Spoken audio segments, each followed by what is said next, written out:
What's your biggest guilty pleasure?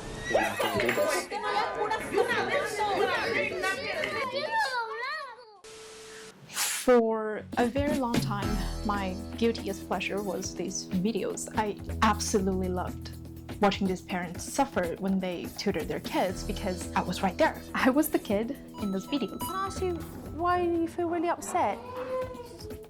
I think this should not come as a surprise that in many parts of the world, including in China, where I was born and raised, the education system basically requires the kid, starting at a very young age, to be tethered in front of their book desk for God knows how many hours, as long as their eyes are open. Well, if education is to improve one's life, free one's mind, and also makes a person a whole person, then this certainly is not it. And that, in turn, contributes to this phenomenon where a lot of Chinese parents who have the resources at their disposal would simply send their kids abroad. The number of Chinese overseas students continues to grow year after year. Chinese It continues to grow the age of the year. And that's when the liberal arts education entered the scene. At an interesting moment in history, it's a time when the liberal arts are honestly not very cool. You know what you are supposed to do in America these days. You are supposed to study computer science, code at night, start a company, take it public, and get rich, right? Or if you really want to branch out and go crazy, you could major in mechanical engineering. What you are not supposed to do is study the liberal arts. For this part-time job I've been doing, I served as a consultant for the kids who are applying for US colleges. And it's very clear to me that this is the first time for a lot of Chinese families to be exposed to the concept of small liberal arts colleges. Knowing that I graduated from one of those colleges, the parents would usually do this thing where they secretly lean in and be like, is it really worth it? And let's to be honest, which is basically, is it a scam? I personally think there's going to be a greater demand in 10 years for liberal arts majors.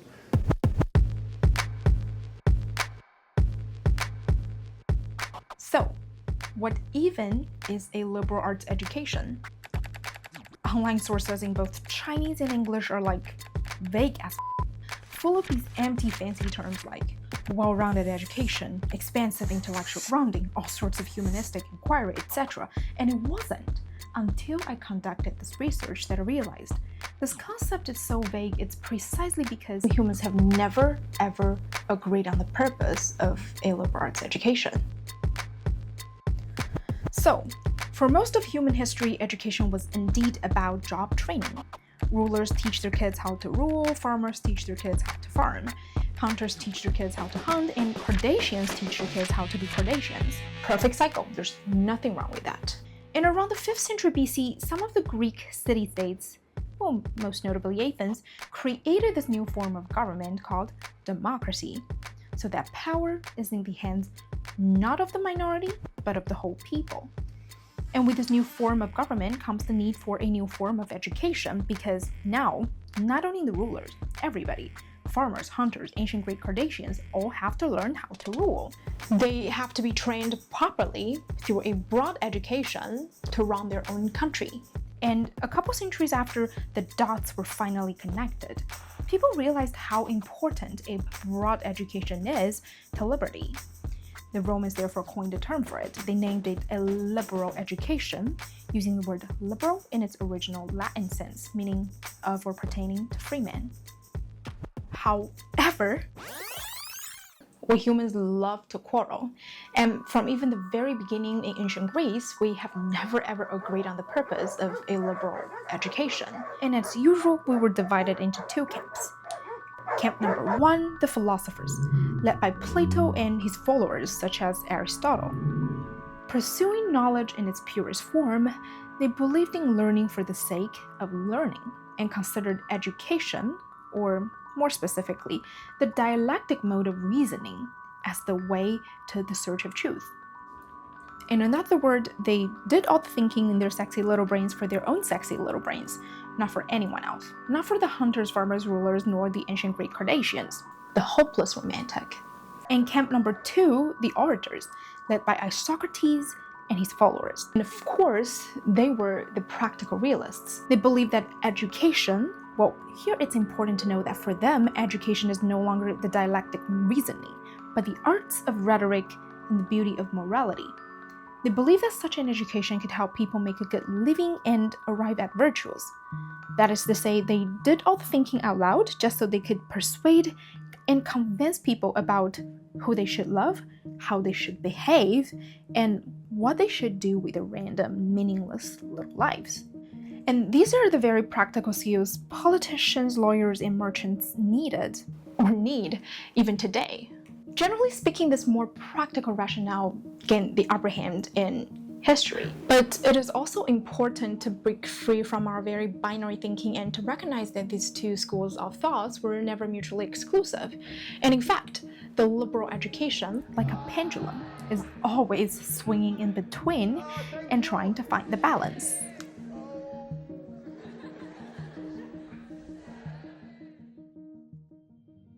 Believe it or not, these two schools of thinking, one philosophical, the other instrumental, are still some of the justifications that people use today to root for a liberal arts education, but just with the word slightly mutated. I remember during my application season, some of the benefits people quoted to endorse the liberal arts colleges are camp number 1. A broad education like the liberal arts education requires students to take all sorts of subjects and relate them to one another because it was assumed that there was a single divine intelligence behind them all. Quoting the 1828 Yale report, it trains your mind to think. And this ability to think for yourself, to learn literally anything in this world by yourself, and to not only think for yourself but also convince other people of your thinking through writing and speaking are believed to be the most practical skills one needs in any situation. Not just the workplace, but any situation. Even in the kidnap, you should be able to talk yourself out of it. I was literally told that once. So this is basically the modern version of how liberal education could help people make a good living through the arts of rhetoric. The 21st century Socrates, the practical realists. Camp number 2, on the other hand, the 21st century Plato's and Aristotle's are romantic as usual. They believe that liberal arts education, especially this unique American thing where the curriculum is based on the spontaneous diversity of choice, could instill in young people a love for learning and thinking. And that would be the foundation for a lifelong intellectual curiosity and sensitivity. So this is the 21st century of how a liberal arts education can make a person a whole person. And again, these thoughts are not mutually exclusive. People think of them more as an organic unit as opposed to two opposing contradictory ideologies. However, the fact that we're still basing our modern reasoning on some ancient Greek ideologies is perhaps part of the reason why the liberal arts education has this huge image problem today of being a scam. This is such a vast topic and we can talk about it for days and nights, but I'd like to focus on 2 misconceptions today. In fact, I'd like to argue that liberal arts education / liberal education is always trying to be timely and as practical as possible. The idea that liberal education makes a person a whole person indeed sounds very timeless. I mean, after all, this is what the ancient Greeks came up with, and now we're still repeating it today. But wait a second, what does it even mean to be a whole person? In ancient Greece, a whole person likely meant a wealthy aristocratic man who can take up the responsibility of an active citizenship in this newly formed democracy. By the late Middle Ages, a whole person likely meant a well-educated man who, in the face of global trade expansion, could have the knowledge to navigate not only the vast oceans, but also the burgeoning capitalism. In the 13th century Britain, a whole person likely meant a well-educated English gentleman. And in the 18th and 19th century United States, after women's suffrage movement, a whole person, for the first time, could include women. And now, like never before, a whole person, theoretically speaking, could be anybody, of any race, any color, any ethnicity, any gender in between and beyond. As the definition of a whole person is constantly changing, the liberal education, by all means, is also constantly reforming, trying to be as timely and practical as possible. But that's just the theory. It's all under the premise that our societies always value the quality of being a whole person like it did back in ancient Greece. But what if they don't? Industrial centers. Concentrated rise in the industrial revolution in the American North, moving people, raw materials, and finished products throughout the nation's growing interior, including the Industrial Revolution had turned the entire society into a huge factory.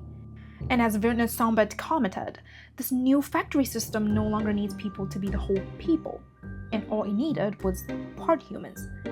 The soulless little wheels in a complex mechanism. The thing was that this mechanism was so extremely powerful that it socialized the majority of our population into its massive system and then objectified us, reduced us into part humans. A whole person was now merely a pair of hands on the assembly line or 10 dancing fingers on the typewriter. And indeed, if you were not the person who is running the machine, if you were only ever measured against the metrics of a soulless little wheel, and if you're only ever asked to be useful, as opposed to be human, then what's the need for a liberal education? What's the need of reading God and Greeks? What's the need of knowing how many light seconds it takes to travel to the moon and back? And what's the need of learning about when, why, where, and how humanity, not history, repeats itself over and over and over again? Well, simply what we do not need for our basic survival is what completes us as human beings. I believe that this is where the camp realists and the camp idealists would finally agree with one another, but just for different reasons. A liberal education is important because, in the eyes of the realists, it takes a whole person, not just part humans, to climb up the ladders and actually operate a machine. While in the eyes of the idealists, a liberal education is the only antidote. It is the only thing that completes and liberates you while the entire system is trying to empty and objectify you. Up until now, we've been talking about how the definition of being a whole person can be extremely fluid depending on when and where you are. But I can't possibly fool you that as much as the definition of being a whole person changes, what doesn't change is the fact that in reality, this concern has always been a huge privilege to owning a minority of our population.